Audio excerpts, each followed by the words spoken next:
poin 3 saja semua.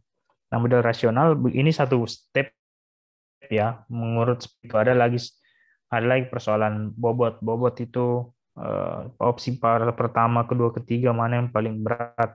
Ada bobotnya lah. Jadi saya gambarkan saja perhitungannya sebentar. Nanti di pertemuan selanjutnya saya kasih lihat salah satu policy paper hasil dari perhitungan seperti. Nah ini di jumlah misalnya mana ini 3223 berapa jumlahnya? 6 10 kali 5 tambah 2 kali ini 9 tambah 1 10. Taruhlah misalnya beda gitu. Harus beda sini biar gampang dihitung. Maka yang paling tinggi itu yang dianggap berdasarkan pendekatan rasional tadi, yang paling tinggi poinnya itu yang dipilih. Taruhlah misalnya tadi ini yang paling tinggi ya. Taruh yang beda ini. Ini cuma 2, ini 1. Makanya pasti beda hasilnya toh. Maka yang paling tinggi adalah poin ketiga. Itu yang dipakai. Itu yang dipilih. Ini hasil pengambilan keputusannya adalah kita memilih memberikan insentif kepada masyarakat berdasarkan hasil hitung tadi. Nah, sampai di sini selesai Mika. Sudah selesaikah formulasi kebijakan begitu kita selesai memilih bahwa insentif yang kita mau pakai? Belum, Pak. Selesai atau belum? Belum. Apa lagi yang belum? Penyusunan Apanya yang draft. belum? Penyusunan draft ya. Belum selesai di penyusunan draft. Maaf. Apa yang mau diatur di sini? Ada penyusunan draft.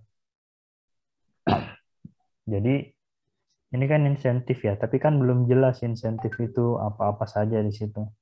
Maka di insentif, di penyusunan draft, disusun pasal-pasalnya. Kalau model peraturan kan biasanya ada pasal 1 isinya apa, pasal 2 isinya apa. Apa yang penting diatur? Ya kelembagaan misalnya.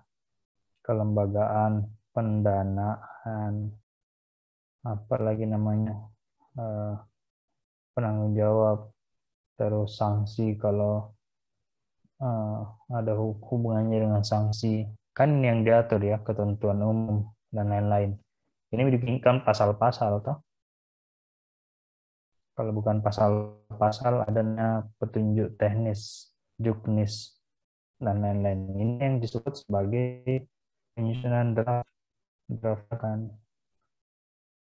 Nah, setelah selesai ini sudah ini pasalnya, ada misalnya pedoman operasionalnya, tahap terakhir adalah pengesahan.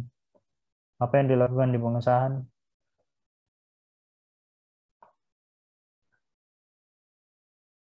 Apa kira-kira di pengesahan yang dilakukan?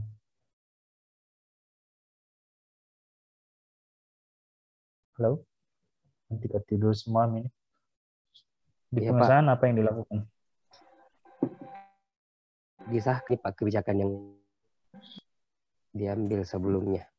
Bagaimana Yang itu sudah maksudnya? ditentukan maksudnya. Bagaimana itu maksudnya disahkan? Membuktikan. Jadi pengesahan itu ya sederhananya adalah penandatanganan. Tanda tangan. Kalau sudah ditandatangani oleh siapa? Ditandatangani oleh yang berwenang. Siapa yang berwenang tandatangani peraturan atau kebijakan? Bisa jadi presiden, bisa jadi menteri, bisa jadi kepala daerah, tergantung jenisnya. Kalau jenisnya undang-undang, peraturan pemerintah, peraturan presiden ya presiden, tapi kalau peraturan menteri ya menteri. Kalau perda ya kepala daerah. Gitu saja. Dan selesai sampai di sini. Selesai sampai sudah ditandatangani, misalnya taruhlah kita sebut saja peraturan daerah, perda, pemberian insentif insentif kebersihan lingkungan. Taruh kita sebut begitu saja ya. Ini dalam rangka mengatasi banjir. Setelah selesai ini selanjutnya. Implementasi, Pak. Betul. Ini ya kita sudah masuk ke implementasi kebijakan. Kebijakannya ini ada konsep sendiri, tapi saya kira nanti kita bahas itu ya, teman-teman sekalian. Sampai di sini ada yang bertanyakan, saya mohon maaf, tadi jadi 1,5. Ada yang mau ditanyakan sampai di sini? Kalau tidak, ya gimana yang lanjut? Jangan-jangan sudah ngantuk semua ini. Ini teman-teman, kalau lain kali mau jadwalkan kuliah mulai lebih awal ya, mulai 7:30. Kenapa? Karena kelas kita kan idealnya harus dilaksanakan 2,5 jam. Harusnya 2,5 jam ya. Tapi sudah terlalu malam sebetulnya, jam 8:30, 8:30 malah ya. Nah, saya inilah sebelum ini, setelah selesai perdanya, itu kan tahap selanjutnya adalah tahap pelaksanaan. Taruhlah ada perda begini, kan kita kan suka melihat kenyataan bahwa sering sekali ada peraturan daerah sudah bagus peraturannya, sudah dikaji seperti tadi prosesnya, sudah dilakukan pendekatan rasional, ternyata dalam prosesnya juga tidak berjalan dengan baik kebijakannya. Kenapa tidak berjalan? Ya teman-teman sudah pakai 4 teori tadi untuk menjelaskan ya.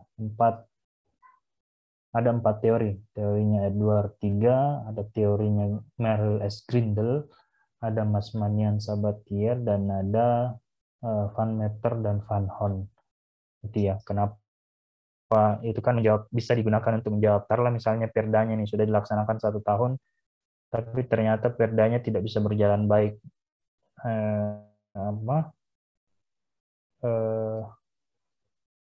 Perdanya tidak jalan baik lah intinya. Bisa jadi sampahnya masih menumpuk, bisa jadi tidak jelas siapa yang melaksanakan, bisa jadi tidak jelas berapa dikasih masyarakat, bisa jadi ada yang dikasih ada yang tidak misalnya ya. Maka pertanyaan selanjutnya adalah kenapa bisa seperti itu, dan kita sudah ketemu 4 teori untuk menjelaskan itu ya. Nah, saya kira cukup dulu Zoom kita. Sebelum saya akhiri, gini saja ya teman-teman sekalian, karena ini sudah sangat larut dan barangkali untuk melanjutkan harusnya kan kita 2,5 jam ya. Jadi kita masih perlu 1 jam lagi supaya selesai. Tapi menurut saya ini sudah cukup larut lah ya. Jadi teman-teman sekalian, kita lanjutkan saja di grup WA, tapi lanjutnya juga tidak harus sampai malam ini. Saya kasih rentang waktu sampai 2 hari, bisa enggak? 2 atau 3 hari ya. Anggaplah kita membagi 1 jam yang tersisa itu menjadi 3 hari. Jadi Anda kan sudah kirim semua PowerPoint ya.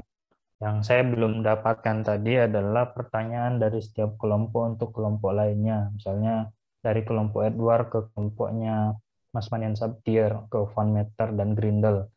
Silakan. Sekarang kan sudah ada PowerPoint-nya di grup, toh. Silakan itu dibaca dan masing-masing kelompok bikin 1 pertanyaan. Nah, setelah ada 1 pertanyaan itu, silahkan masing-masing yang kelompok yang lanjutkan saja nanti di PowerPoint-nya ya. Jadi kan Anda sudah kirim. Nah, begitu ada pertanyaan dari temanmu, kasih masuk nih, lalu kirim ulang kembali. Itu kita bisa selesaikan pertanyaannya, ditunggu paling ya. Jangan besok paling. Sampai lusa lah ya. Dan jawabannya paling lambat di pertemuan selanjutnya. Nanti bisa diskusi lagi sama Faisal kapan pertemuan selanjutnya, karena kita masih tersisa 2 pertemuan lagi ya. Nyarkan ke-13 ya. 2 lagi ya, 2 lagi pertemuan. Oke, teman-teman. Sampai di sini.